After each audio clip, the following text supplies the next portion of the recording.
امریکہ میں شہری حقوق کی تنظیم سدرن پاورٹی لا سینٹر کے مطابق اس وقت جہاں نفرت پر مبنی نظریات کی حمایت میں تقریباً 1600 مختلف گروپ سرگرم ہیں۔ یہ صورتحال امریکی معاشرے اور خاص طور پر یہاں بسنے والے مسلمانوں کے لیے کیا معنی رکھتی ہے، اس پر ہم بات کریں گے بوسٹن یونیورسٹی کے پروفیسر ڈاکٹر عادل نجم سے۔ Doctor Adil, welcome to view 360۔ امریکہ کے اندر اور باہر اس وقت جو لوگ ٹی وی پہ دیکھ رہے ہیں یہ مناظر، ان میں جو عام لوگ ہیں وہ یہ سوچ رہے ہیں کہ کیا امریکی معاشرہ نسل پرستی کی طرف بڑھا ہے؟ آپ کیا کہیں گے ایسے سوال پر؟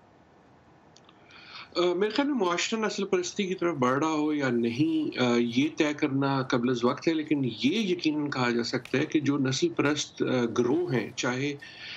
وہ جو اب تک کچھ خاموش تھے، وہ ایک طرح سے ان کو ایک نیا امپٹس مل گیا ہے کہ وہ باہر آئیں اور وہ اپنا پیغام جو ہیٹریڈ کا ہے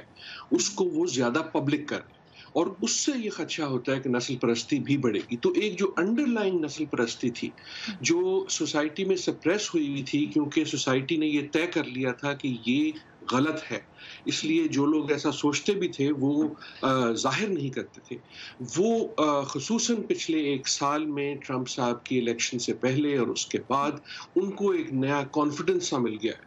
اور یہ ایک اس کا مظاہرہ تھا۔ اور اب ہم یہ بھی سن رہے ہیں کہ اس قسم کے مظاہرے جو ہیں ان کا انعقاد کیا جائے گا دوسرے شہروں۔ رائٹ، اور ہم نے یہ بھی دیکھا ہے کہ جو سول وار کا ایک سٹیچو کل امریکی ریاست نارتھ کیرولائنا میں ہٹایا گیا، بڑے وائلنٹ طریقے سے وہاں بھی لوگوں نے اس کی توڑ پھوڑ کی، اور جو سفید فام قوم پرستوں کی ریلیاں ہیں ان کی مخالفت میں بھی بہت سے شہروں میں ریلیاں نکالی جا رہی ہیں۔ تو دونوں طرف سے نظریات کی، آئیڈیالوجی کی ایک سٹرگل ہے۔ اس کشمکش کو آپ کیا کسی انجام تک پہنچتا دیکھتے ہیں، یا یہ ایک کنٹینیوس سٹرگل ہے؟ کیونکہ یہ نئی نہیں ہے، یہ تو امریکہ کی تاریخ میں اگر دیکھا جائے تو سینچریز اولڈ ہے۔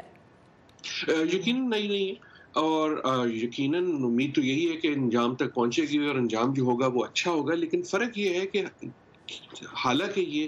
اس کی ایک تاریخ بہت پرانی ہے، جس کی تاریخ جو ہے وہ جو نیٹو امریکنز ہیں اس تک جاتی ہے، اس کے بعد سیاہ فام اور یہاں سلیوری کی جو ہسٹری ہے اس سے اس کا تعلق ہے، لیکن اس کے علاوہ اس کا تعلق جو ہے وہ یہودیوں کے ساتھ جو برتاؤ کیا گیا، یا اٹالینز کے ساتھ کیا گیا، یا اس کے بعد پولش کے ساتھ کیا گیا، یا اس کے بعد آئرش کے ساتھ کیا گیا، یا آج کل مسلمانوں کے ساتھ کیا گیا، تو یہ تمام جو ہے یہ ایک کڑی ہے۔ لیکن اس کڑی میں جو فرق آیا ہے، جو اور بہت اہم فرق ہے اس ویکنڈ کے حوالے سے، وہ یہ ہے کہ ایک طرح سے ایک کانفیڈنس آ گیا ہے اس میں، جو پچھلے کم از کم 50 سال سے خصوصاً مارٹن لوتھر کنگ، جان کینیڈی کے بعد سے ایک سوسائٹی میں ایک فیصلہ کر لیا گیا تھا کہ اگر لوگ ایسا سوچتے بھی ہیں تو یہ وہ سوچ نہیں ہے جس کو معاشرے میں پبلکلی جس کا اظہار جو ہے اس کی ہم اجازت دیں گے، سوسائٹی قانون نے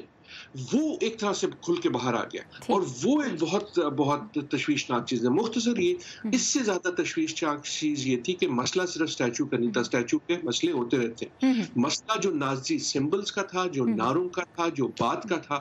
وہ حد سے تجاوز اور نظریات کا ایک آئیڈیالوجی کا ایشو ہے۔ جس طرح آپ نے ذکر کیا کہ ماضی میں بھی مختلف گروپس تھے، جوئش، رومن کیتھلکس، اٹالینز، جو اس طرح کی صورتحال کا سامنا کر چکے ہیں، تو اس موقع پہ آپ پاکستانیوں اور مسلمانوں کو کہاں دیکھتے ہیں، کیسا اثر پڑ سکتا ہے ان پہ، خاص طور پہ جب ہم سٹیسٹکس یہ شو کر رہے ہیں کہ پچھلے 2 سالوں میں اینٹی مسلم ہیٹ گروپس میں بھی دگنا اضافہ ہوا ہے؟ اور جو دگنا اضافہ ہوا ہے، اور شاید اس سے زیادہ ہوا ہے۔ میرے خیال میں مسلمز جو ہیں ان پہ جو ٹارگٹنگ ہے وہ بڑھ گئی ہے، نہ صرف بڑھ گئی ہے بلکہ ایک طرح سے ایک اجازت دے دی گئی ہے کہ مسلمانوں کے خلاف بات کرنا جو ہے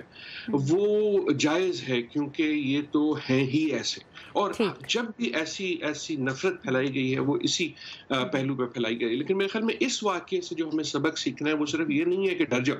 وہ صرف یہ نہیں ہے کہ اب ہماری باری ہے، وہ صرف یہ نہیں ہے کہ ہم وکٹم ہیں۔ سبق یہ سیکھنا ہے کہ اگر آپ ان لوگوں کے ساتھ نہیں کھڑے ہوں گے، بہت شکریہ، جن پہ آج انگلی اٹھ رہی ہے، تو آپ کے ساتھ کوئی نہیں کھڑا ہوگا۔ بہت شکریہ پروفیسر عادل نجم ہمارے ساتھ تھے بوسٹن سے۔ نظریات کی یہ کشمکش کیا شکل اختیار کرتی ہے، ہم آپ کو اپڈیٹ کرتے رہیں گے۔